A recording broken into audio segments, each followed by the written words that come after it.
So I will share with you some information on the value of European GIs and TSGs.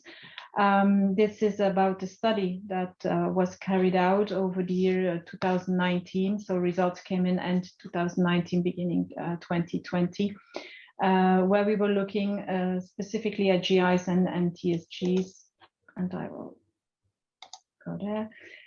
So it's a collection of economic data on the GIs of TSGs that were from the European member states. At the time there were still 28, and we were looking at the period from 2011 till 2017.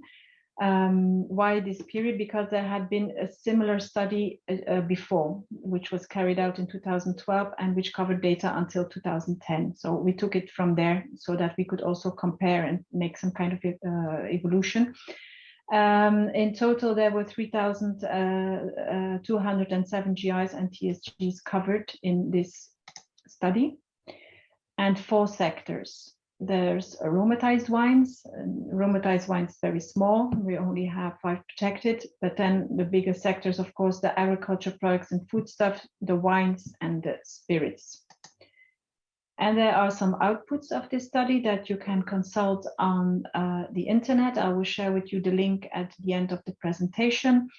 What was the output? Well, we have done an update of our database with more recent data.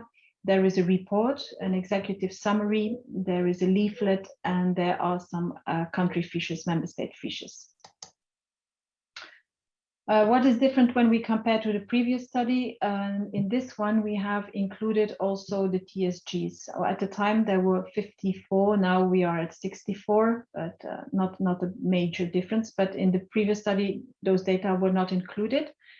Meanwhile, we had also the accession of Croatia, a new member state, which joined with some existing product names that were incorporated in the study.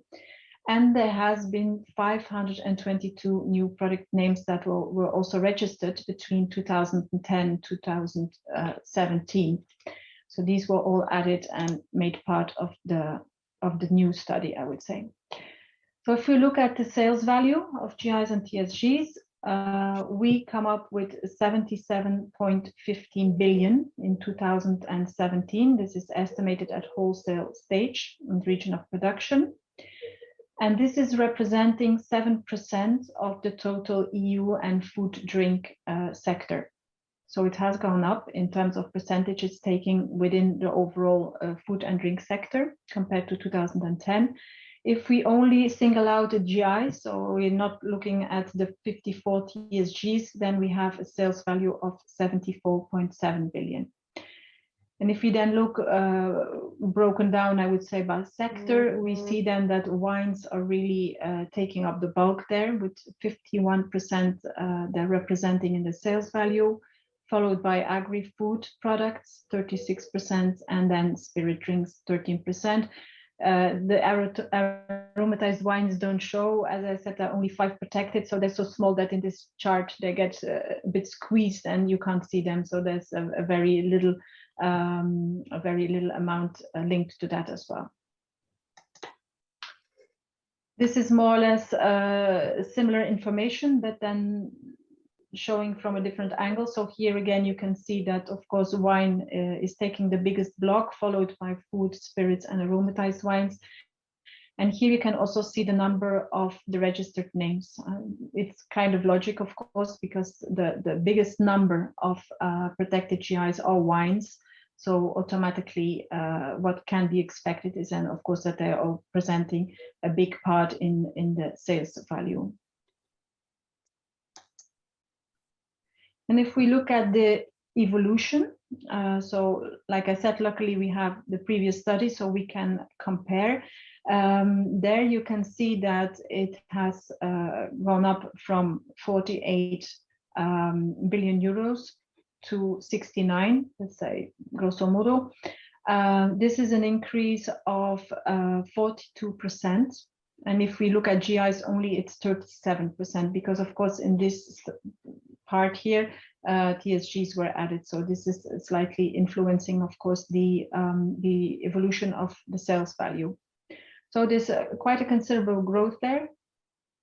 And if we look at the combination of member states and sectors, so if you look at this total amount of sales value, what are then the most important blocks well, we know that it's the wines, but if we combine them with member states, and we see that French wines are really taking a considerable part with 26%, closely followed by Italian wines, then Italian agri-food, German agri-food products, UK, and then further on.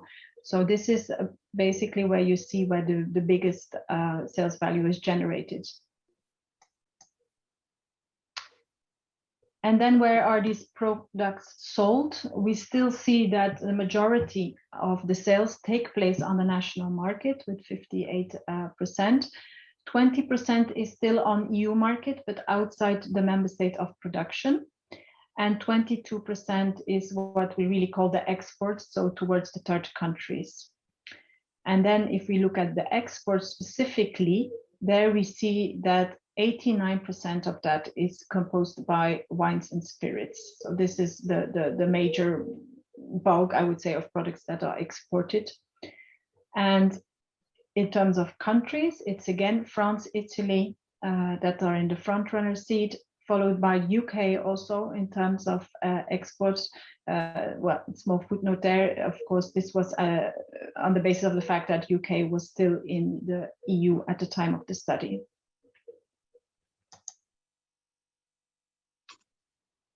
And then again on export markets, where in terms of sales to third countries are these products going, the majority goes to the USA, it's 34%, followed by China, Singapore, Switzerland, Canada, and then you can see the others. These are the main export destinations, and the exports are representing 17 billion euros, which is 15.5% of EU food and drink industry exports. So in terms of export, GIs are even, I would say, taking a larger share or a higher represented than if you just look at the overall sales value. And another important element that we should raise when it comes to GIs is the value premium. The value premium is actually how should I say, the difference that you can get. So if you take a comparable product sold on the market and you compare with the price that a GI product can have, very similar. I mean, similar, it's not the same product, of course, it's comparable because you need to make some kind of comparison here. And if you then look how much the price, at what price the GI product is sold, then we see that the price of the GI product is 2.11 times the price of comparable non-GI product. There are some differences between the sectors. Again, wine is scoring there quite high. Of course, a little remark here, it does not mean automatically that this is extra profit, because there are also some other elements to take into account. For instance, there are costs to consider for compliance, for controls, these elements, but this is the finding. So on average that it's 2.11, and this is very similar to the data we had from the previous programming period, so before 2010, which was very similar. It was 2.14, I think, at the time. So very similar information. And then if we look a little bit, yes, who are all these GIs, or what are the GIs, or what are the businesses behind? Then we see that actually GIs are there for everybody. There are smaller productions, there are big, huge productions. We see that 9 GIs going beyond 1 billion, and they're taking up 27% of total sales value.